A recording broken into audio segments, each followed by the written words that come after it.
Assalamualaikum warahmatullahi wabarakatuh. Salam sejahtera bagi kita semua. Ya, bertemu kembali dengan channel yang mengulas tentang perganduman.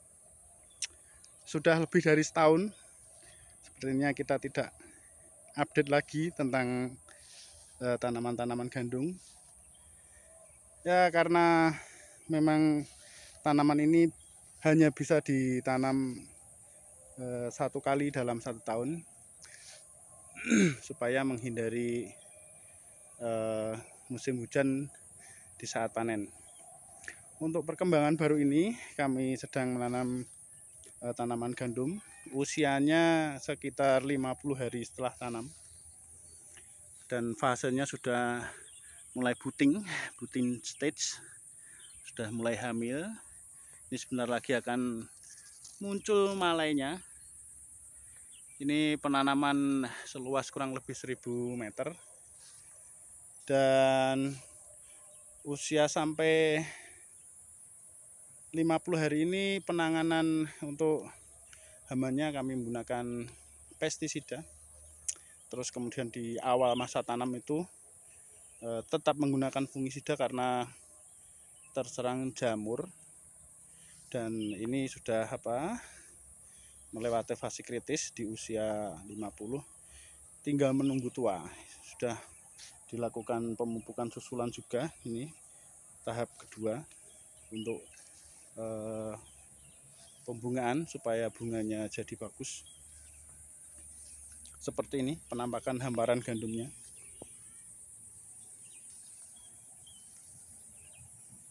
Ini nanti kalau malainya sudah tinggi, kelihatan bagus banget ini, karena ini malainya masih malu-malu untuk keluar, masih ngumpet di batang utamanya ini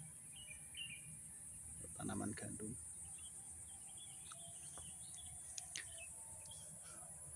Untuk hama kalau setelah malai keluar ini yang paling banyak adalah hama dari burung pipit, atau kalau istilah luarnya jenis finch. Ada beberapa daerah yang menyebutnya emprit. Ini serangannya bisa menyebabkan produksinya berkurang hampir 50%, sangat fatal. Burung-burung ini menyerangnya pada saat fase masak susu. Jadi ketika bijinya masih lunak, burung-burung ini sangat suka terhadap gandum. Jika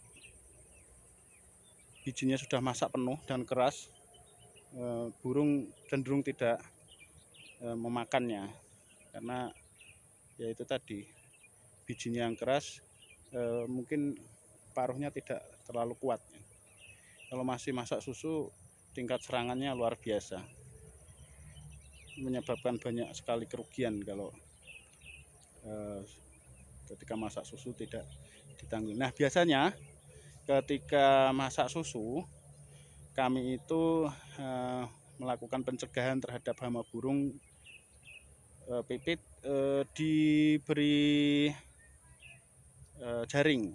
Nah, karena kami ya belum tahu untuk racun yang efektif untuk mengurangi serangan burung, kami tidak menggunakan, belum tahu lah jenisnya apa. Dan kami pikir itu sangat sadis juga ya kalau burung-burung pipit tersebut diracun kemudian memotong tali kehidupannya. Nanti akan saya beri contoh pemasangan jaring ketika gandum-gandum ini sudah mencapai fase pengisian biji. Di petak yang lain itu ada contoh, kami juga menanam 11 varietas yang nantinya akan dikembangkan lagi. Kalau ini memang untuk produksi, nanti bijinya dijual. Kalau yang 11 varietas hasil panennya akan ditanam kembali, diperbanyak, supaya kami mempunyai koleksi yang cukup untuk skala penelitian ataupun skala produksi yang lain. Nah, ini gulmanya yang samping di parit-parit ini memang memang cukup banyak, tapi ini sebenarnya tidak mempengaruhi terhadap pertumbuhan, karena yang sangat mempengaruhi pertumbuhan itu gulma-gulma yang ada di tengah-tengah larian. Dan di tengah-tengah larian ini sampai usia kurang dari 40 sudah kami bersihkan, sehingga ini sudah melewati fase kritis, sudah tahan terhadap persaingan gulma. Kalau yang di got-got ini memang dibiarkan aja, karena kosnya tinggi kalau untuk membersihkan. Nah, sambil perawatan ya terinjak-injak, nanti juga mati sendiri. Seperti ini. Oke, lanjut kita menuju ke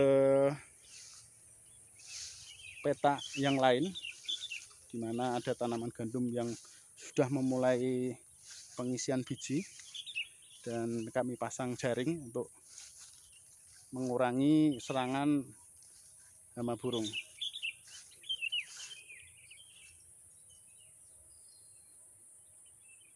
Oh ya, lokasi penanaman gandum ini di STP, Sains Teknopark, miliknya Fakultas Pertanian dan Bisnis, terletak di Salaran, Kecamatan Getasan, Kabupaten Semarang. Kebun percobaan ini milik Fakultas Pertanian dan Bisnis Universitas Kristen Satya Wacana. Fakultas Pertanian dan Bisnis Universitas Kristen Satya Wacana. Oke, sekarang kita menuju ke petak yang lain, petak yang 11 varietas untuk pengendalian hama burung.